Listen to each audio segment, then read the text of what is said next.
Hello friends, അതുകൊണ്ട് ഇപ്പോൾ നിൽക്കുന്നത് കൊല്ലം ബീച്ചിൻ്റെ സൈഡിലാണ്. മുണ്ടക്കൽ എന്ന് പറയുന്ന ഭാഗമാണ് ഈ കാണുന്നതല്ല.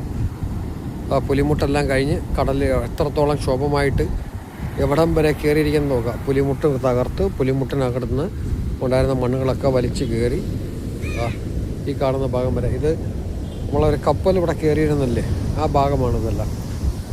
കപ്പൽ മുങ്ങിപ്പോയപ്പോഴേ അതിനകത്തുണ്ടായിരുന്ന കണ്ടെയ്നറുകളെല്ലാം കയറി വന്നത്. ആ കണ്ടെയ്നറിൽ നിന്നും പോയിട്ടുള്ള സാധനങ്ങളാണ് ഇതെല്ലാം ഈ കിടക്കുന്നതെല്ലാം. നിങ്ങൾ കണ്ടില്ലേ, ഇതെല്ലാം മൈക്രോ കാർബൺ. ഇത് ലൈഫ് ബോട്ടിൻ്റെയൊക്കെ സേഫ്റ്റിക്ക് വേണ്ടിയിട്ട് ഉപയോഗിക്കുന്ന കപ്പലിൻ്റെ സൈഡിലേക്ക് കെട്ടിയിടുന്ന ഒരു പ്ലാസ്റ്റിക് ആൻഡ് ഫോം രണ്ടും കൂടെ സോളിംഗ് ആയിട്ട് വരുന്നിട്ടുള്ള ഒരു സാധനമാണ് ഈ കാണുന്നത്. ആണ് മൈക്രോ കാർബൺ. ഇതാണ് മൈക്രോ കാർബൺ എന്ന് പറയുന്ന സാധനം. പ്ലാസ്റ്റിക് ഉണ്ടാക്കുന്നതിന് വേണ്ടിയിട്ടുള്ള റോ മെറ്റീരിയലാണ് ഇതായി കാണുന്നത്. ഉണ്ടല്ലേ, വേണ്ടേ ഈ ചാക്കിനകത്ത് കാണുന്നതെല്ലാം ഈ സാധനങ്ങളാണ്. കണ്ടോ ഗൈസ്, ഇത് മാത്രമല്ല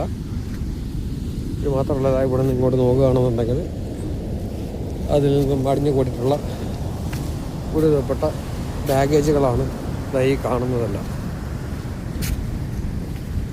ഇപ്പോഴുള്ള നമ്മൾ ലൈവായിട്ട് പറയുകയാണെന്നുണ്ടെങ്കിലും മുണ്ടക്കൽ ഉണ്ടല്ലേ, ഇതെല്ലാം അതാണ് അതിൻ്റെ വേസ്റ്റുകൾ. ഇതിൽ നിന്ന് കടൽ തീരത്ത് നിന്ന് അടിഞ്ഞു കൂടിയിട്ടുള്ള സാധനങ്ങൾ വാരി കെട്ടി വെച്ചിരിക്കുന്നതാണ്. കണ്ടല്ലേ,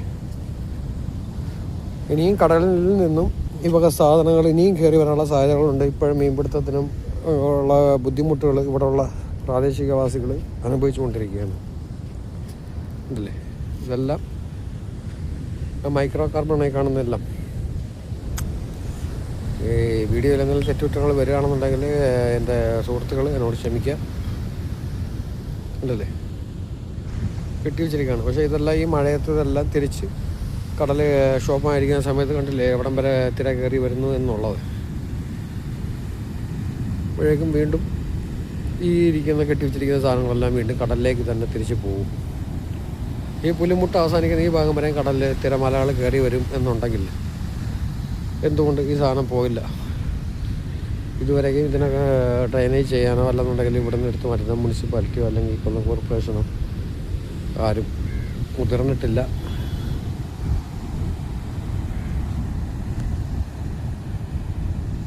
അല്ലേ, കടൽ എത്രത്തോളം ക്ഷോഭമാണ് എന്നുള്ളത് നിങ്ങൾ കാണുക. ലോങ് ഡിസ്റ്റൻസിൽ നിന്നിട്ടാണ് ഈ വീഡിയോ അടിക്കുന്നത്. അത്ര അടുത്ത് കാണുകയാണ് എന്നുണ്ടെങ്കിൽ, അടുത്ത് നിന്ന് എടുക്കുകയാണെന്നുണ്ടെങ്കിൽ എത്രത്തോളം ഭയാനകമായിരിക്കും തിരമാലകളിലൊന്ന് നിങ്ങൾ ചിന്തിക്കുക. അത്രത്തോളം ക്ഷോഭമായിട്ടാണ് കടൽ കിടക്കുന്നത്.